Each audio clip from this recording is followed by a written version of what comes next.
the zone to be. From my yin to my yang to my yang to Z.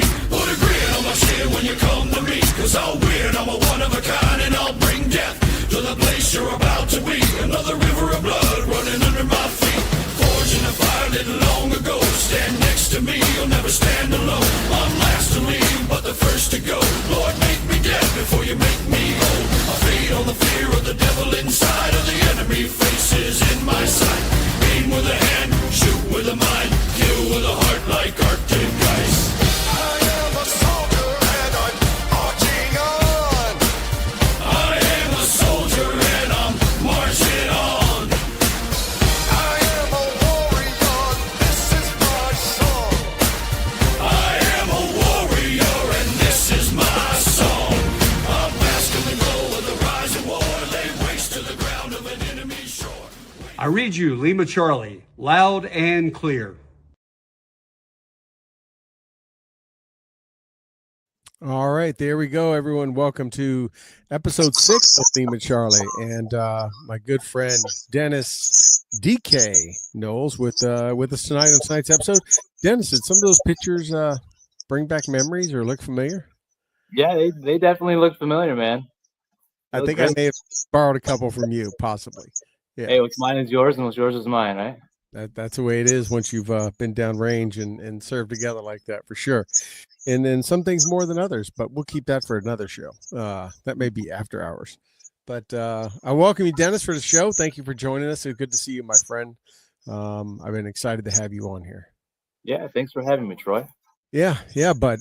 So this is Lima Charlie, loud and clear. It's a chance for people to tell stories. And do I sound all right to you?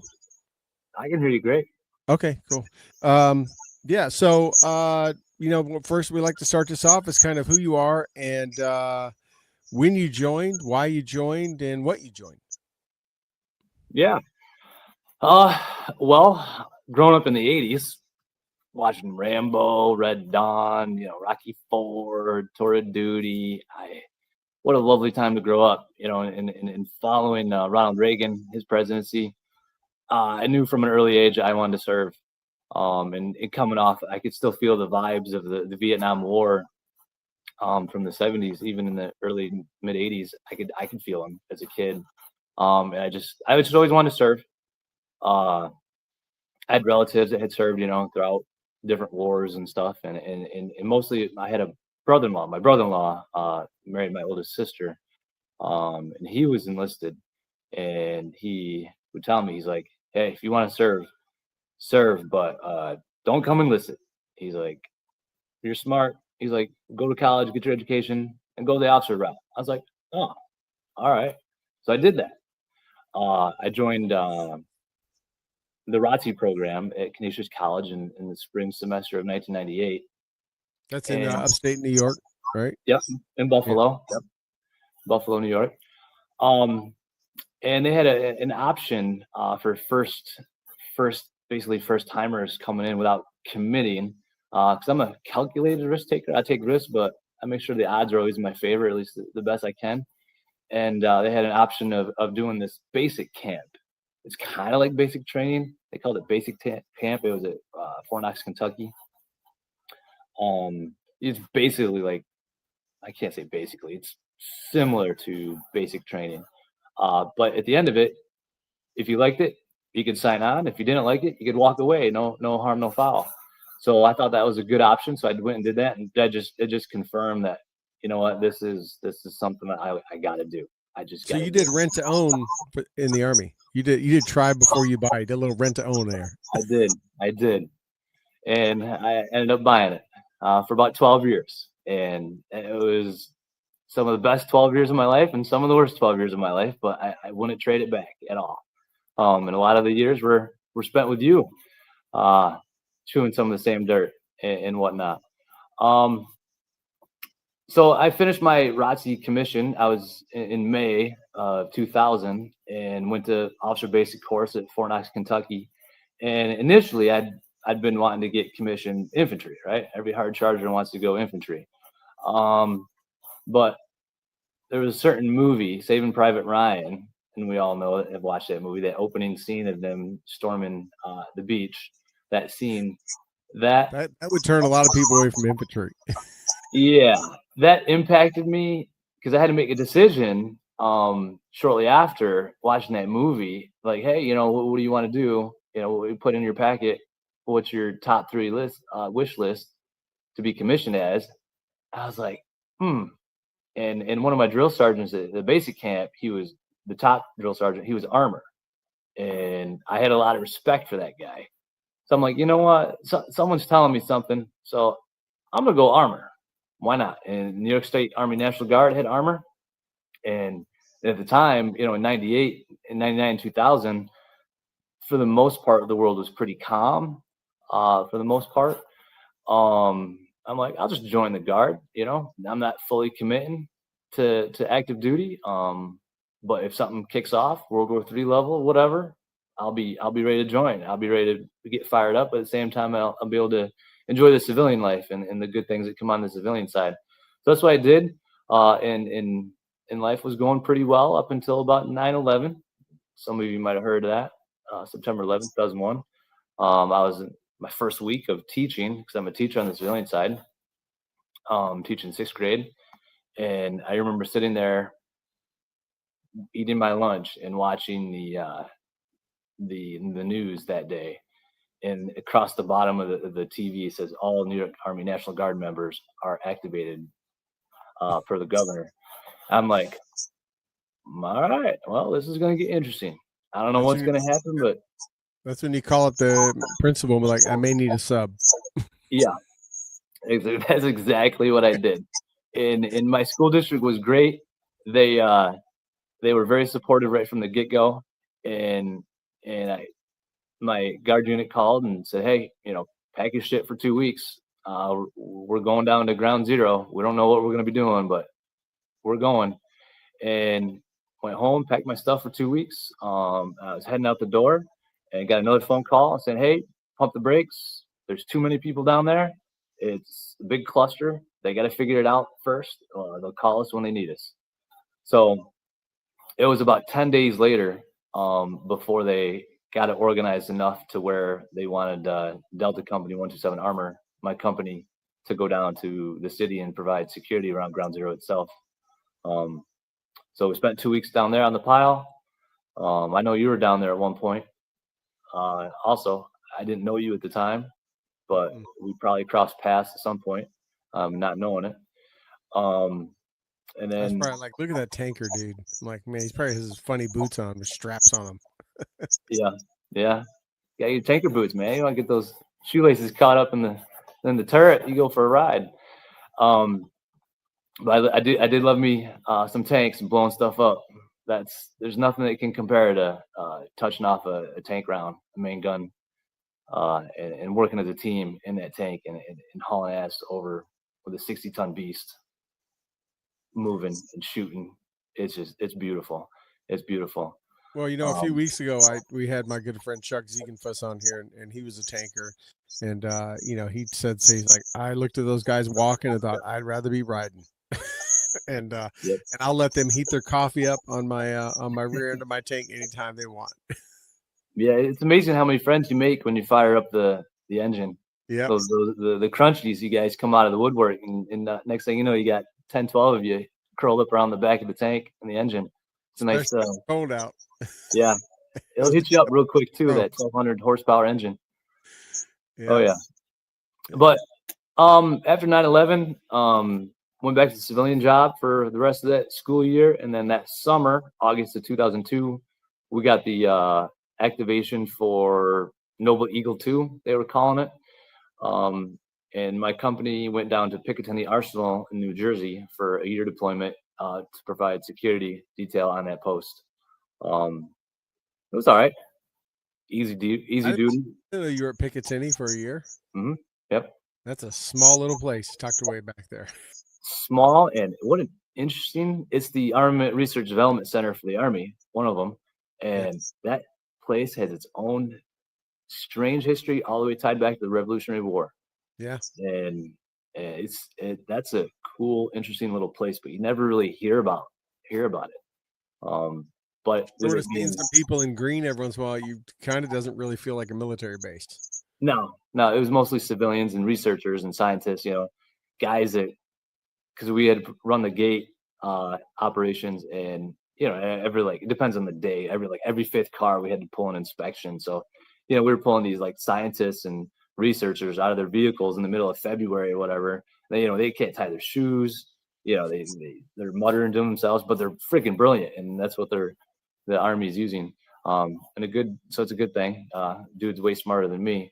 I'm just checking your car. We go, you cook up the next smart bomb or whatever.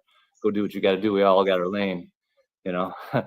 And after spending a year on that, I got back home in August of 03. I evolved into the company commander position with Delta Company. But in September of 05, New York State, in all its infinite wisdom and cost-cutting measures, decided to get rid of tanks and armor in the New York Army National Guard. So I had to transfer to. I didn't mind it, but at the same time, I'm an armor guy. I guess I have to branch transfer to the next coolest thing. I go infantry. So I ended up in Syracuse at brigade headquarters, kicking around for a couple months, and just pretending to be on the staff and brigade staff. And anyone that's ever spent time on a brigade or battalion level staff, it just wasn't for me. I'm a line guy. Let me be in the action, but I'm a line dog. And I knew that, like, I'm gonna lose my fucking brain, my mind on this staff stuff. It's just not me. And I'm just out there looking at old photographs, and they got the historical stuff, from like World War I. They got, and I'm just reading up on different stuff, passing the time in between silly staff stuff we were doing. And this major comes by. He was like, "Hey, I haven't seen you around here before." I'm like, "Yeah, I'm kind of new. It's only my second drill here." And I kind of gave him my backstory a little bit. He asked a little bit, and he's like, we're looking for volunteers for this mission in Afghanistan for Task Force Phoenix. And he just went on and on about it. I'm like, well, on the civilian side, I'm a teacher. He's like, you'd be perfect. He's like, exactly the kind of guys we're looking for. Not your typical Army guys with a little civilian background. They can bring something different to the table. So I said, all right, I'm willing to talk to whoever. Get me on this. Sure, why not? And that's why I met Lieutenant Colonel. I can't remember his name. But anyways, great guy. Who's the major? Do you remember? I don't ever remember seeing him. He sold me a bill of goods. And I was like, okay, sir, that sounds good to me. I'll sign me up. And I never saw the guy again. Wow, that guy! He's probably selling cars in Syracuse. I mean, he was slick. Don't drills suck? Doesn't this place terrible? You know what's better? Afghanistan. It's the same kind of thing. Yeah, working with Afghan National Army soldiers and sixth graders, you've been training for years for this. You just didn't know it. Yeah, that's right. So that's fast forward to February of 06. I gave my orders to go to link up in Syracuse with 15 other members of the New York Army National Guard, and that's where I crossed paths with you. You are our team's first sergeant, and I was a captain. I got linked up with E6 Ranger Latham. Give Paul a shout out. He was quite the character, because you guys, the teams were paired up with one officer, one NCO. I thought that was. I remember myself and Dee did that. I think we were just like that one. An infantry ranger guy. Yeah, put him with the tanker. He'll need his help. Yep. I think that's how we did it. Yeah, on paper it made sense, but yeah, I loved it. Ranger was a great partner to have. He ate, breathed, lived, snorted infantry, Army life. He's a hard charger for sure. And then from there, how he came about. I mean, I know how I got pulled, but that's how he came back. We were just in the hallway looking at the pictures of the liberating of Dachau and all that kind of stuff, and all the history of the 27th Division. And yep. You just looked bored, and you were just ripe for the picking. Yep. Interesting. I did not know that. Yeah, it was almost like it was meant to be. I don't know if I was in the wrong place at the right time or whatever, but it's just the way that cookie crumbled for me. So before we get there, we have a few pictures from you. Are there? Yeah. There's one. It looks like a formation. Any of those you want to show before we get too much farther along? You want to highlight that one? Yeah, pull up that one with the formation. That is my 127 armor guys. Our first couple days on the ground at ground zero and That's what marching. I thought. Okay. And if you look in between those buildings, way down there, that is where ground zero was, and you can see the smoke and the dust. Yeah. It was that was such an intense time period of my life. It's just it burnt such a lasting impression on my soul in realizing the level of evil that's out there that the average American has no idea, that lurks out there behind the shadows and is willing to launch at us at any chance they get. Yeah. And that stuck with me. Can I ask you one question? This will only be known between you and I, but in this 5 rank we see, in rank 4 from going right to left, is that 7 knots at the end of that rank? It is 7 knots. Yes, he was in the Delta company with me down there. I'm looking at him like that. I recognize that jawline and that profile. Okay. Yeah. I thought that might have been him, but no, that's good. Nice catch. Yeah, I was like, I think I knew who that is. So yeah, so Mob happened. You got mobilized. Went downrange. So let's skip forward to that. You got downrange. Obviously, we had a lot of things how we thought it was going to be and all that kind of stuff. But you get down there. Kind of what happened to you when we got there? Because you probably thought you were going to stay with your battle buddy, or maybe with the unit or whatever. And kind of talk about, if you remember, kind of how that happened and why you went the way you went versus other people. Yeah, well, we landed in Camp Phoenix, and then we convoyed down. No, we flew down to Camp Gardez, Fob Lightning, and then the team's needs of the Army, needs of the different Kandaks at the time. We all got kind of piecemealed out real quick to different units. And I didn't go with the majority of you. No. You went by yourself, right? Totally. Yeah, I ended up being independently splintered off by myself. I don't know how or why. I don't know either. Why we didn't have a battle buddy with you. But now that I think about it, I think what happened was because of my armor background, there was a reconnaissance Kandak, Afghan National Army brigade level group. They needed a new ETT mentor, and I was the closest thing that we had to a reconnaissance with my armor background. So I think, looking back, I think that's what caused me to go down there by myself. Yeah. And you went right out to the edge of the wire, essentially, right? I mean, yeah, tip of the spear, far eastern flank, man. Fob Tillman, literally looking over the border with Pakistan in what the locals called the Waziristan. That's the Pakistan and the local tribes and members recognition of that area. Fob Tillman was the U.S. Army drawing on the map section of it in Paktika province. Named after, the football player Pat Tillman, and correct, given it that name. So you went down there and you fell in on with other Americans, right? There were some other previously already stationed there, embedded training team members from other units. Correct. Yep. And you were just the new guy, or as we say, the FNG. Yep. Just the FNG. I just tagged along for the first month because those guys were rotating out. They were pretty much on their way out the door, and I was a new guy just trying to hang on to my seat, figuring out what they were doing and what the daily battle rhythm was and what the tempo was and what to do and what not to do in that region. The biggest things I found out were drink chai, a lot of chai, eat with your hands, with your right hand especially. So you went through a lot of cultural training in stateside at Shelby and different places. And, remember they gave us all these what to do's and not do's, and a lot of it were Iraq lessons, right? If you remember, it was very heavy Iraq influenced lessons. Did you find any of that helpful? Was some of it helpful when you first got there, or did you realize that everything we just got taught I can throw out the window because I'm going to learn it just on the fly on the ground now? Just curious. Pretty much my perspective. Everyone's got their own perspective, but it was pretty much that was Iraq. This is a totally different culture. It's like comparing someone from Puerto Rico to someone who lives in Alaska and saying, they're pretty much the same, just do the same things. No, no, it wasn't. It was completely different, man. So I just said, I'll just roll with it. I'll drink chai, keep my mouth shut, and go from there. Were you nervous? We've never talked about this incident, but we're looking back now.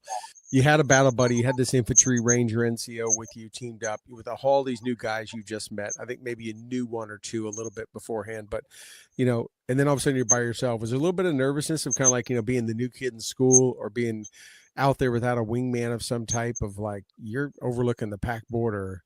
And and everything you thought you were trained to do or learn is pretty much now you realize really quick is thrown out the window. So you're really starting off from ground zero again. Forgive the pun. Was there like, man, I hope I don't screw that. I hope I don't do anything to get myself killed, or I hope I remembered everything I'm supposed to remember. What was that like if you can think back to then? Definitely some nervous energy, but it was good.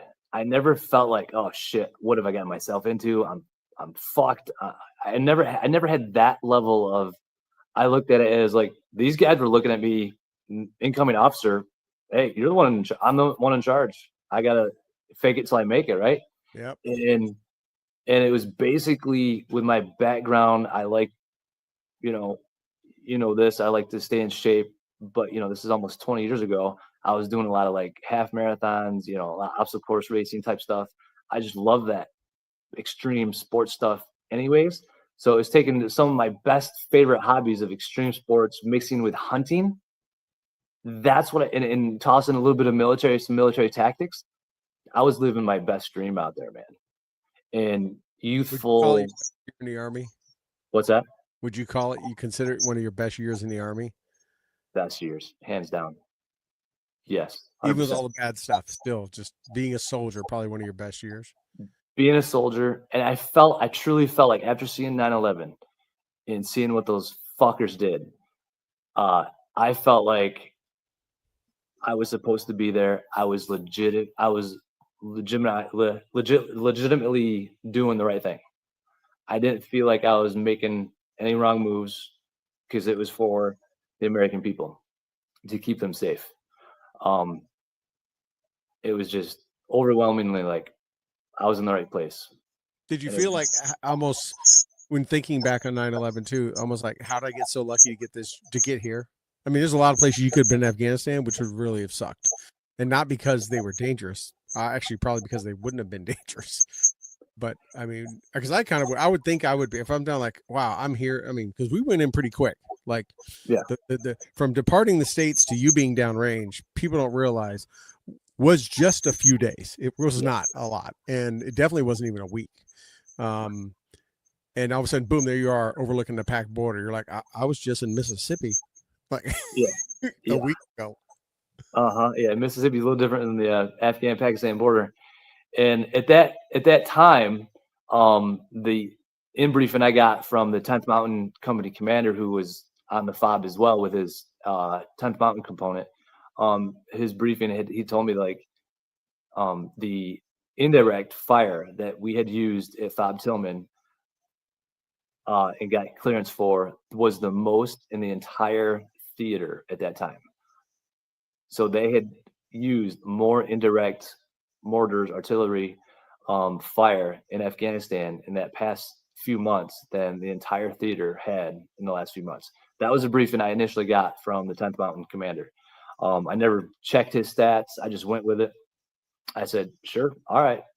And he's like, your A&As are over on that side. My 10th Mountain guys are on this side. We shared a FOB, and we worked well together. We collaborated well together. My great group of 10th Mountain guys. And you were go at call for fire, I'm sure. Yeah, that's Pat. Yes. I made sure I knew what I was talking about before I left the wire that very first time, because So let's talk a few stories. What was that? Do you remember your first mission, downrange mission, and can you kind of describe it at a high level? Like, was it foot patrol? You're on vehicle? Were you the only American? Were you with 10th Mountain? Just kind of, what was that like when you popped the cherry? Well, the first real kind of mission that we had was vehicle, but it was pretty low key, and we were just going from village to village, and it was a combination of doing a humanitarian mission and getting me, letting me see the local area and getting a feel for the routes that we had to take and what routes to, drive on this side of the road on this route and drive on that side of the road on that route, and don't go up that path, just the lay of the land. And it was a humanitarian mission, and we were passing the word that we were bringing in a female doctor, um, to the fob on these days. For 3 days, we were offering a female doctor to, bring any kind of medical care to any females in these villages that wanted to come to our fob and receive medical care, because that was a huge thing in that issue, very conservative issue. Like these people were, as our friend Nick Contapasas has said many times, they were about a week and a half out of the Stone Age, and he is spot on with that. Um, and medical care was non-existent. Um, in the females, their average lifespan in that area was age 35. They only lived about 35 years, and the males are in their early 40s. Um, just from the harsh living conditions and their lack of knowledge. So going around, driving to different villages up in the mountains, and hey, on these days we're having, 3 days we're offering this medical care to the females, and anyone else that wants to come, come on down to the fob and get some medical care. I was like, all right, cool. So the dates come. We have our female doctor there. We have our interpreter inside with they put a tarp up in between the female doctor and where she would be examining the any female locals, villagers, just because the whole cultural thing. And the interpreter, you always have to be very conscious of the culture of the Muslim and non-Muslim interactions, and just for sensitivity purposes and religious purposes, because that's their number one thing is their religion and how you respect it and understand it. But 3 days, first day, nobody showed up. My ANA were providing security and having the face on it, because everything we did, we wanted to put the ANA's face on it, because we want to be able to have them run their own country so we could leave eventually, and we know how that all turned out. But it's another conversation another time. It's day 2, a couple people showed up, and it was typical, check out my wife and check out, these girls, blah blah blah, no big deal. Third day, and it was almost at the end of the third day, and we had probably 7 or 8 people show up, and in the males with their wives and families, and we had about 30 minutes left before we said, all right, we're closing up shop. Basically, this guy comes in, and he's got what I'm assuming was his wife, and he's acting really strange and kind of odd, and he shuffles in, he's got his head down, and he's not like any of the other locals that we'd seen and kind of interacted with a little bit, because I always try to chat with the guys, because the guys would wait outside with me and just try to kind of glean them for any intel, so you could get a vibe for him. And I asked my interpreter, like, hey, this guy Taliban, is he a good guy, bad guy, what's your vibe? Because the interpreters could pick up on their Afghan radar stuff that us, the Americans, we just, from a cultural standpoint, will never pick up. Right. So we're chatting with him. He's just kind of down. He's not saying a whole lot. I'm like, was this guy depressed? Like, whatever. I'm like, it's the end of this. I'm done. I'm ready to go eat. It's the end of the day. I've been out here all day. It's hot.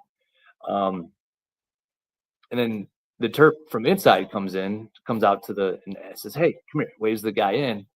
And, he goes in. A few minutes later, he comes out. And this guy, completely different personality. He is so happy. He's walking around, shaking everyone's hands, giving us hugs, and like he just won the lottery or something. And his wife kind of shuffles out with her, with her headdress and her burqa, and they mosey on down the road. They go out back to their village, wherever they came from, and the the female doctor, she comes out. She was an American. She comes out. She's military member of some type. Officer. Yeah, she was military. Yep, and she was a captain. And she's shaking her head, And she's like, "You're never gonna believe this." I'm like, "What'd you say to that guy?" Because he came in like dragging like saddest looking face, but he just laughed like he just won the lottery of Afghanistan. Well, like, what'd you say to him? She's like, I don't know, even know how to explain this to you. She's like, well, he was sad, like he wasn't a full Muslim male, wasn't doing his part because he can't get his wife pregnant. They're not having any children. And when I examined the wife and I realized that she was still a virgin. And when I asked about sexual stuff, apparently, well, what happened was that he was only having anal sex with her because that's all that he knew, because that's quite common in their culture. They don't want to talk about it, but it is what it is. As a Chai boy, that's what happened to him. That's what he thought is how it should be. That's how he thought how it worked. But she's like, I gave him kind of some basic instructions, a quick sex ed class, and that's when he ran out the door. I was like, all right. He was off by just a couple inches. Couple inches. He didn't know any better. And that is what that is my first few weeks in country, and my first kind of tying the mission in what we just did, roaming around the villages and say, hey, humanitarian, we got this female doctor. And that's when I realized the level of ignorance that we were going up against in that area. Now, it's not the same as like Kabul or any other parts of the country, Right. but that's the area of operations I worked in. Wow, that's a welcome to Afghanistan right there. And nothing that stateside mobilization can prepare you for.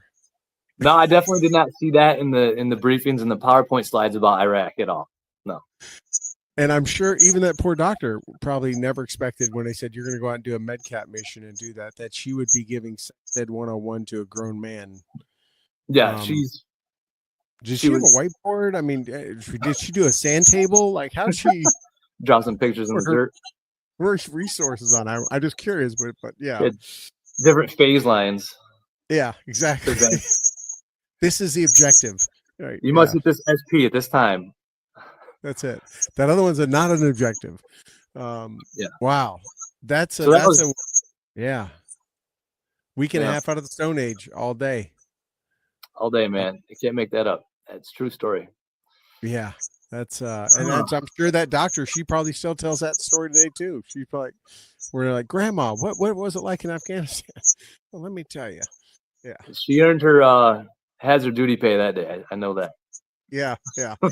And hey, he left a happy man, right? Hopefully never to hurt an American after that. Yes. He left a changed man because of America for the better. Yeah. Hopefully. Yeah. He stayed that way. But so that's a good one. That's funny. Obviously very unique. And what else do you have when you think back of your time? Just a story that, and remember, we still have a couple other pictures too, but just a story that stands out, an event that happened that was either sentimental or just had an impact on you. I mean, still something today when you reflect on that really stands out to you. Well, if you want to bring up that one picture of myself and the one Afghan soldier standing side by side, right behind us is a small entrance to a cave opening, little cave complex that I stumbled across. And fast forward, this is in March of 2007. So I'd been there, through the ringer You're about 11 months in now. Yeah. So I had a real good handle on everything. I was locked in. I knew exactly what I was doing. I tried to think as much as I could like an Afghan, as much as possible, just to stay one step ahead of the bad guys. Well, in that last few days of February, first couple of days of March, we had gotten onto Fob Tillman lots of rockets, lots of mortars from this area along the border that we did not have an observation post. So myself and the 10th Mountain commander, so we came up with a plan like, hey, I'll take my A&A out there if you give me a squad of your 10th Mountain for just additional firepower. And, because this is in straight up Indian territory we're venturing into. I'll go out there for mostly a reconnaissance, possibly movement to contact. We'll take supplies up for 3 days. We'll pick a spot. overlooking the border the first day. Then we'll move, day 2 and day 3 based off of the situation at hand. And he was 100% behind me, and I had air assets. I had, indirect assets at my disposal on this. So that was handy. Nice to have. We get out there. Took about 4 hours hike from the fob, head almost directly east into bad guy territory that we could not see from our observation posts, and we were heading towards our objective that we wanted to set up for the first night, and it was across like this bowl in the mountains, and a direct line walking across this bowl would have been the easiest, but at the top of this bowl was this set of huge boulders and mountains that would have been the perfect spot for an overwatch position, or for ambush. So the plan was the 10th Mountain Squad was going to set up a support by watch position, while me and my Afghans were going to go up in this mountain in the boulders and clear it and set up security, so the 10th Mountain Squad could directly walk across that bowl to save time. We get up there, and I find these caves, and I take a 10-digit grid on them to send up the chain of command, and then 10th Mountain makes their movement across that open bowl. They get set, and we come back down off the mountain. Didn't think much of it. We didn't really find anything in the caves. Found some, old fires. People had been up there. They got little piles of firewood, but there's nothing. No, we didn't come across anybody. They weren't too intense, too intricate. But we linked back up with 10th Mountain, and I tell them what we'd found, and I'd run up my chain of command, my information about the caves, and he ran it up his.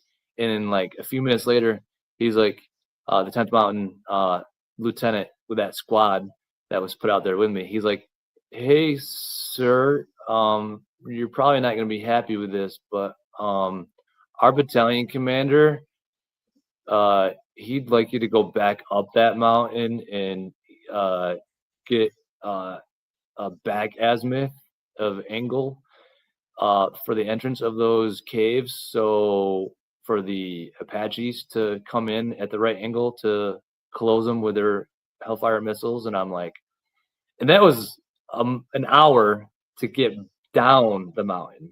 It was probably going to take almost 2 hours to go back up the mountain. Anyways, I'm like, that's what the Army needs. That's what I'll do. Roger, moving out. My Afghan soldiers. Toner, right? Say again. That was Toner. Was Yeah. Yeah. Yeah, it's Colonel Toner.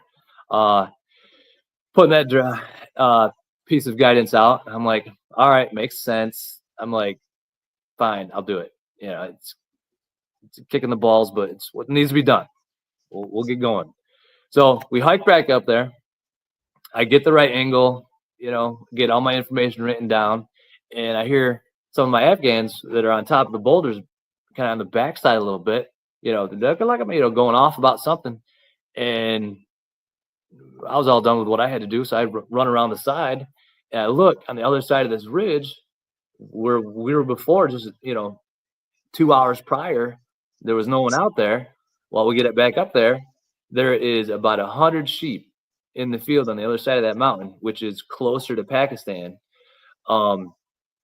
And this 7-8-year-old boy is kind of like the goat herder, and one of my Afghan soldiers had kind of corralled him and is talking to him, and they bring me in to turp up, and we're questioning him. I'm like, "Hey, what's what, you got a lot of sheep? You're pretty rich." Oh, and he's like, "Oh, it's for the villagers. We have visitors in my village." I'm like, "Huh? You got some visitors in your village, huh?" He's like, "Yeah." And then out of nowhere, I don't know where he came from, but ended up being his father shows up. He just appeared. And now, mind you, these people in these mountains, they dirty, they stinky, they filthy. Their clothes are pretty ragged and stained. Well, the dude that showed up, that was his father. He was super clean, well groomed, manicured, well dressed, smelled phenomenal. I can still smell his oils that he had on that day. It was a beautiful smelling guy, and I'm confident in saying that he was one of the best looking, beautiful smelling guys I've ever seen in You Afghanistan. were 11 months in, just 10. I was 11 months in at that time, so a lot of time up in the higher elevation. That altitude gets to you after a while. Yeah. Well, I'm like, hey, if you don't mind, we're gonna pat you down a little bit, just to make sure, it's what we do. He's like, yeah, sure. He was very accommodating, very calm, very cool. Well, in his vest, he had a pocket with a thick notebook and a pen, and right there, that took a red flag off, saying, well, most of these people, they can't read or write. This dude's got a thick notebook, and my interpreter starts flipping through. And I see his eyes just get big. And I'm like, all right, my interpreter's onto something. And next thing I know, my Afghan soldiers are handing me a wad of money. That dude had 3,000 US dollars on him. In the Cash, mountains. straight cash, American dollars. 3,000 US dollars rolled up in his pocket. And then on his wrist, the dude had a Rolex, a real Rolex too. I'm like, Not a New York City Rolex. no, not some cheap knockoff. This was the real deal. I'm like, I pulled him aside. I'm like, look, I don't know who you are.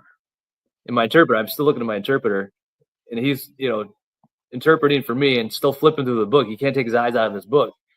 I'm like, but you're gonna have to go back to the fob with us. He's like, you know where our fob is, right? He's like, yeah. I'm like, we can do this one of two ways. We've got, you can walk back with us, back to the fob, unmolested, no problem. Nice day for a walk. Or you can give us trouble. We'll cuff you and stuff you right here in front of your kid. I don't want to do that to your son. Because I could tell the boy was getting a little nervous. So he's like, I'll come. He's like, just let me say goodbye to my son. I'm like, all right, sure. And he, drinking like a maka off to his kid. His boy ran back down the hill with his sheep. I'm like, well, all right, sure. His village is gonna know, but they were about, like I said, they were a couple hours away. That village was from our fob. We were a 4-hour hike from our fob. So I knew we couldn't waste time to get back to the fob because I knew this dude was somebody. So we get back to the fob, and the whole time my interpreter's like flipping through. He's like, sir, this number, this number, this number, these are important numbers. They're important numbers. I'm like, all right, I'll call these all up once we get back to the fob. Let's just keep hauling butt. And I give the guy credit for being a suspected Taliban commander. He was very accommodating, very well-mannered, nice guy. Anyways, we get back to the fob. The elders from his village were there to meet us at the base already. It was a few hours the other direction. Yeah, that kid had run home, and they had driven vehicles around, hauled butt to the beginning, the front gate of our base, met us there as we were walking in, and they're like, there was 5 or 6 elders, all claiming this guy is clean. He's a good guy. He's not Taliban. You must release him now. You have our word. I'm like, no, I'm gonna check him out. You guys can come back tomorrow. I'll have a better answer for you tomorrow. I can keep him for 24 hours because that was the rules of engagement at that point. You could detain someone for up to 24 hours without any kind of evidence or any reason, really. So I knew I had that on my side. So we get him in the fob. I run that book to the secret squirrels that we had on our base, and within a half an hour, they're like, "Oh, this dude's his numbers are hitting hot." Oh, he hit a satellite phone on it too. That was the other thing. 3,000 satellite phone, and a dude could read and write with a Rolex. With a Rolex, yeah. With a Rolex, out in the middle of freaking nowhere. BFE. Yep.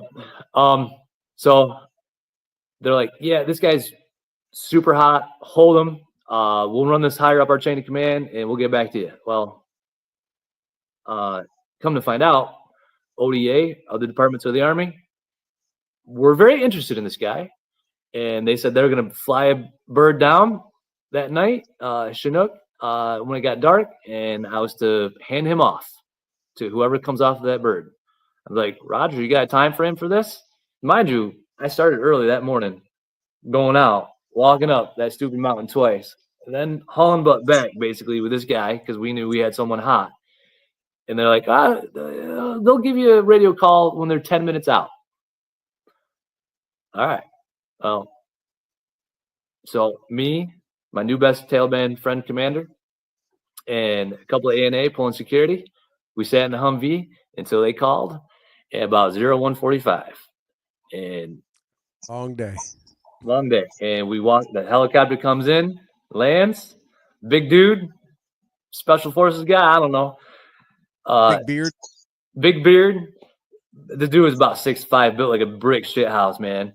I remember walking the commander up, and we got talking, and he was a nice guy, you know, whatever. And I remember the ODA guy goes, "This our guy?" I'm like, "Here's your boy." He literally picks him up by his like shirt, both hands, and like carries him up into the bird. And that was the last I saw that dude. Like with the dude's feet not touching the ground. He Not touching the ground. Not touching the ground. The guy was like, he knew he had been had, man. He knew he wasn't being a punk about it. Never saw him again. Never saw him again. And I was just told, the only thing I was told was he was a high enough level Taliban commander in that region that had enough blood in his hands of American blood they wanted. So, enough they flew a Chinook down there for him. You couldn't get a Chinook for a lot of times, I bet, when you needed something. No. Especially if the weather was. They didn't bring a Chinook down for you to get back to Kabul. No. Yeah, I had to convoy myself. I had to hitchhike back to Kabul just to get back home with you guys. So did the elders come back the next day? I'm just curious. They did. They came back the next morning because they didn't know he had. I set them up that night. Early the next morning. They came back. They were back early the next morning. They were out there. I said, "Well, sorry, your boy's not clean. He's got American blood on his hands. Nothing I can do about it. Sorry." And they're like, "You know what? You made your choice. Now we're gonna make ours." I'm like, and they walked away. I was like, "Oh fuck." Better start stacking. Yeah. What was in the book? Did you ever find out what was in the book? Like, yeah, he had the names. Base or anything? Oh, was it names? Names. He had names of all the Taliban, like local Taliban leaders in that area, to include. He was a key member of the Haqqani network. Wow. He was a player. He was a big HVG. He was a big player. Yep. Just stumbled across him because 05 wanted you to walk back up a freaking mountain and shoot it back at. Yep. And I'm pretty sure, and this is my own intel, I'm pretty sure that goat herder and him, they're out, herding their goats, but they were keeping an eye on us. They saw us coming. We were walking to them for almost 4 hours. And they thought you guys were gone, and they were probably getting up there to watch you depart. Yeah. And yep. And then all of a sudden you pop back up. Yeah. Because some instead of a false in the military, right? We call them a false insertion. You had a false extraction, right? Because you would on a patrol, you coming in, you're going to set up an ambush. You kind of stop at one place and act like you're getting out there, and then you keep moving. This was a false extraction. They thought you were leaving, and all of a sudden you just dog-legged right back and came right back up on them. Yeah, they saw us digging around their caves. They saw me walking around with my GPS, taking pictures and holding my. Did you guys GPS go in the caves? We went in the caves, yeah. Yep. Anything in there? No, there's nothing. No. Yeah. But going in caves, man, every time I did it, there was that spot, and there was another spot, maybe a story for another time, this nasty monster of a hill called Sirikunda. That was the scariest set of caves I ever went into. And it always come to find out I was one of the only ones with a flashlight. ANA are, Inshallah, you must go. Fuck, how'd I get myself into this position? What life decisions have I made to find myself walking into a cave with a flashlight? Yeah, anyway. I got some stories. We've walked some similar paths there, but it's interesting. It's kind of like going to lunch with your buddies and they all forget their wallets, right? Yep. Oh, and they are hiding that flashlight. I don't have a flashlight. I can't go. Yeah, we're out here. We got you. We got you. Yeah. That's an interesting one. See, as long as we've known each other and all we've hung out, I never knew about that. Was now I do know you were pretty fancy with some of you worked a lot with the other military weapons and all that kind of stuff. You fancied yourself. You like some of the ANA weapons, right? I did. I knew that a lot of times my fifth point of contact might be hanging in the wind. I need to understand their weapon systems as much as I understand my own. So, yeah, I played around with their stuff a little bit.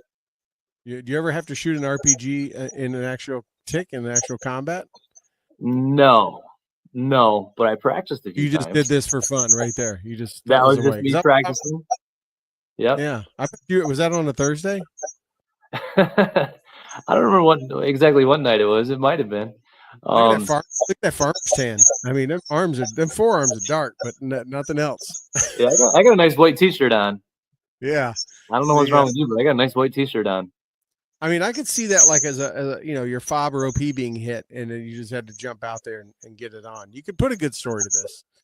But that Yeah, was just, well, this was OP4, which had been almost overrun two times, like literally almost overrun twice. So that was me, and it's a bitch to get to. So by the time you get to the top of it, you're all hot and sweaty, and this time of year, you can see the snow in the background. yeah. My thing was I got up in my position. Then I instantly stripped off my sweaty clothes and changed into, because you freeze Right. quick When in that wind and elevation, that altitude. So I would quickly strip off my clothes and change into my dry cold weather gear for the night, basically, because that's when the attacks would happen. And this one time I was doing it, I turned around. I had an audience of A&A. I had 10 or 12 of the dudes lined up on the back of my foxhole, my sandbag pile, watching me change. And I'm like, you're the whitest thing they'd ever seen. yeah, like how does it get so white?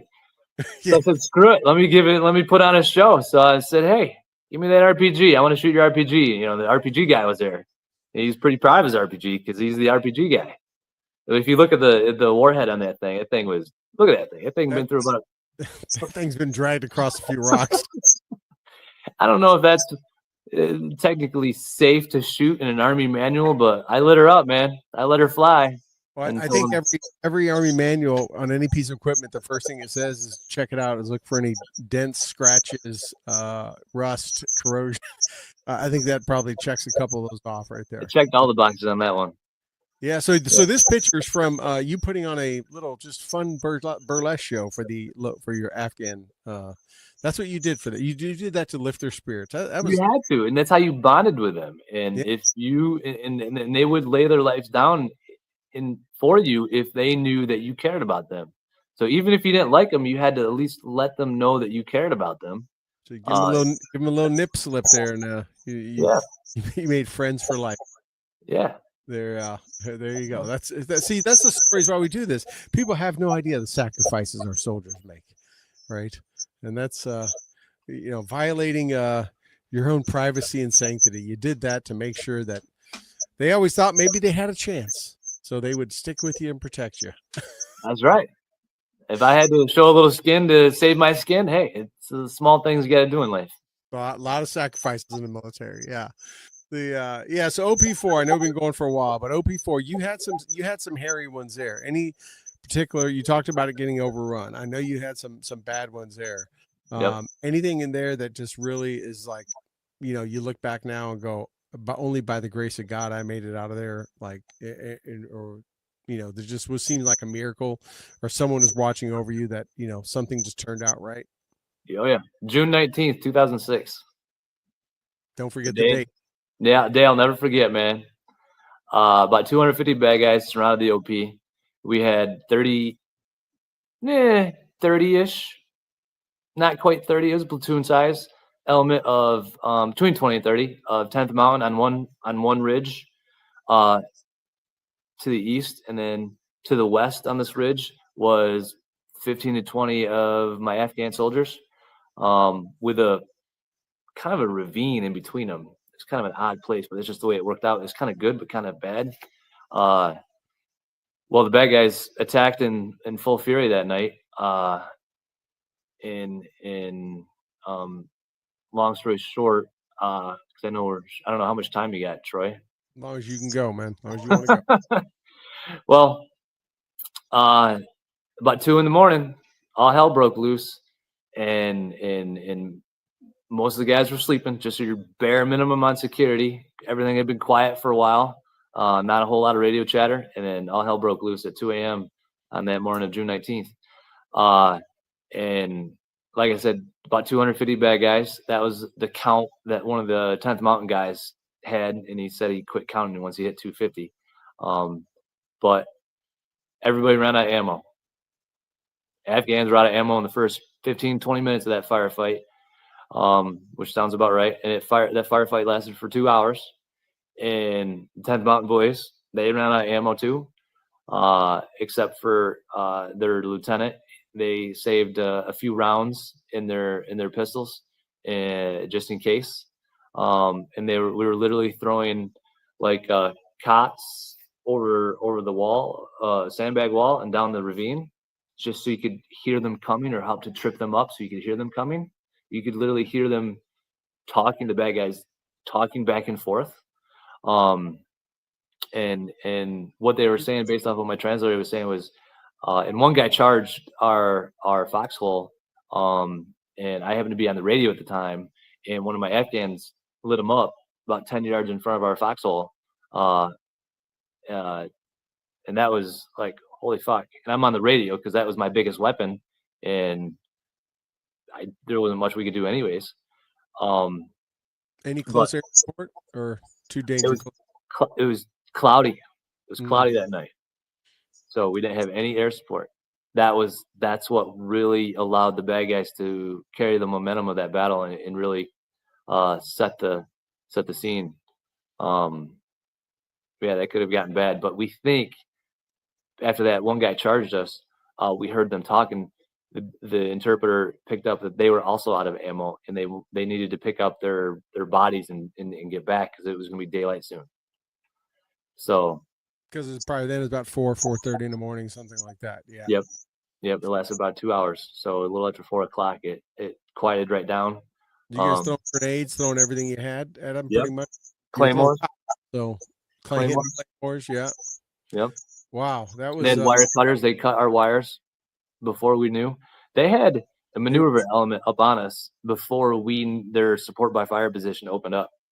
They were cutting through the concertina wire that we had in the dead space at the bottom of the OP on the ridge. They were prepared. This is the force that does not have night vision, that does not own the night, and he still attacked in the middle of the night. And as much as I joked about them being a week and a half out of the Stone Age, their tactics and their ability to operate in that environment was impressive. I have 100% respect for their abilities to fight, for sure.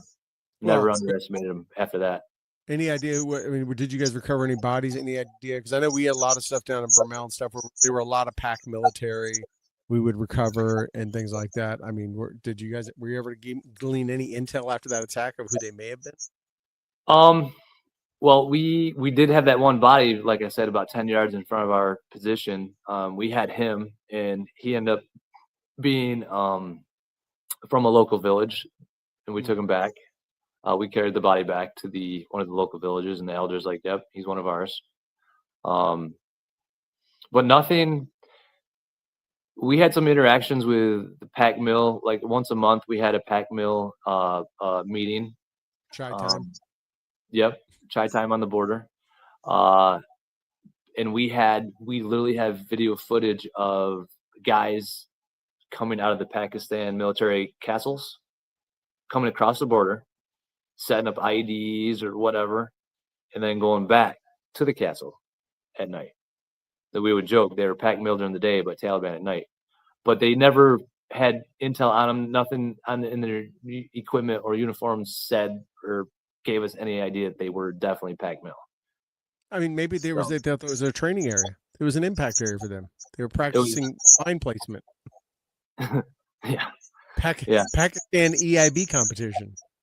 Yeah, but maybe their map sources were a little different than our map sources on where the boundary in the true was.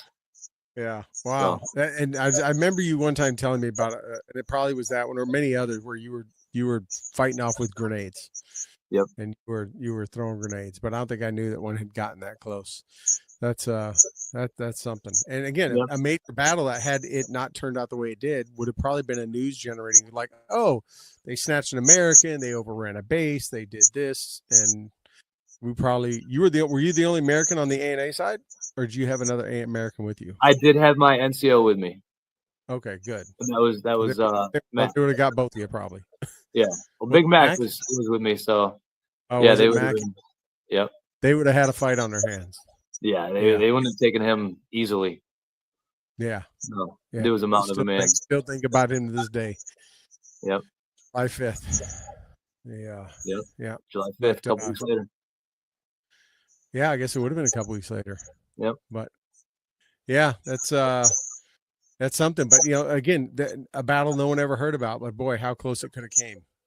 Yeah, That, it could have easily been 30 Americans either wounded, killed, or missing in action easily that night. But the grace of God, man, for anyone that doesn't believe in God, they've never have been shot at or have never, had their lives almost taken away from them in front of them, their own eyes. And there's some higher power out there, man. Call it God, whatever you want. There's some higher power out there for sure. yeah. Oh, absolutely, man. And God made that sunrise happen. Yeah. And probably broke the tide. You guys probably put up longer of a fight than they thought, and they Yep. ran out of night. Yep. Yeah. And I'm glad the 10th Mountain platoon was on the other ridge that night too. Yeah. Too bad he couldn't have air support, but boy, that would have been some danger close. It sounds like. Ooh, yeah, that would have been danger close. You'd want that JTAC in there calling that one just right. Yep. We had artillery support. Our 105s could still reach out to OP4, but that was right at their limits. Right at their limits where that OP was. It was that far out. Yeah.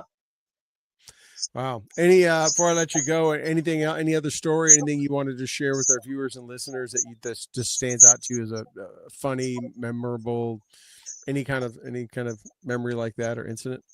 I know when I came home from leave, you travel in your uniform, and I was flying from Atlanta back to Detroit.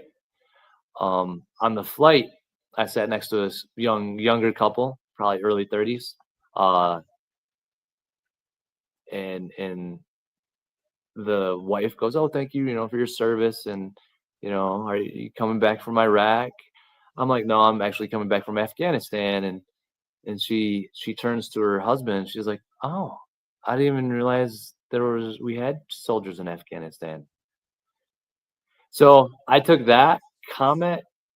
I could look at it as two ways. One, what is wrong with you? Why aren't you aware of this? Right. You get your head out of the sand. Or I could look at it a different way and be like, we're doing our job, because she doesn't know. It's not up in her face, and that's fine. That's good. We're doing our job. Peaceful at night. Yeah. So that's how that really left an impact on me. Yeah. There's two ways to look at it as a soldier, and that's how I came back. And I looked. I'm like, you know what? Most Americans, not should say most. There's Americans that have no clue, and that's fine. That's what we're fighting for. So they don't have a clue. So it's not up and nasty up in their face. Yeah, they don't have to stress. They don't have to worry. They can walk around blissfully ignorant and feel safe, right? And not using that word in a bad way, but I mean that's what it is. Yeah. Yeah. Wow, I didn't know about that. That's something, but I can totally relate to that feeling and experience that same kind of thing myself. And I know what you mean. It's a double-edged sword. You could go on either side, right? Both could be understandable, but but one's probably more positive and better for you than the other, for sure. Yeah. Just getting angry about it is not going to solve anything, for sure. No. But doesn't do you any good. Well, thanks, Dennis. I appreciate you coming on, man. Those were interesting. I've known some of that. I know all that, and I appreciate you taking some time this evening and just letting our viewers and listeners kind of hear some of these stories from downrange. Yeah, well, I appreciate you having me on, man. It's an honor.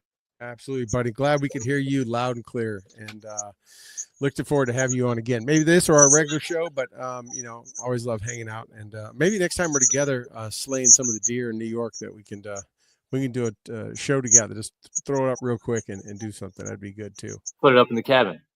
put up in the cabin, but I'm, you know, a little too cold when we hunt for you to be out there shooting with no shirt on. I'll just say that. That could be a little nipply. And And I'm getting a little older too, you know. So it's yeah, there you go. All right. Well, thank you so much, my friend. We'll talk to you later, and tell the family to send my best. will do, brother. Take care, man. You too.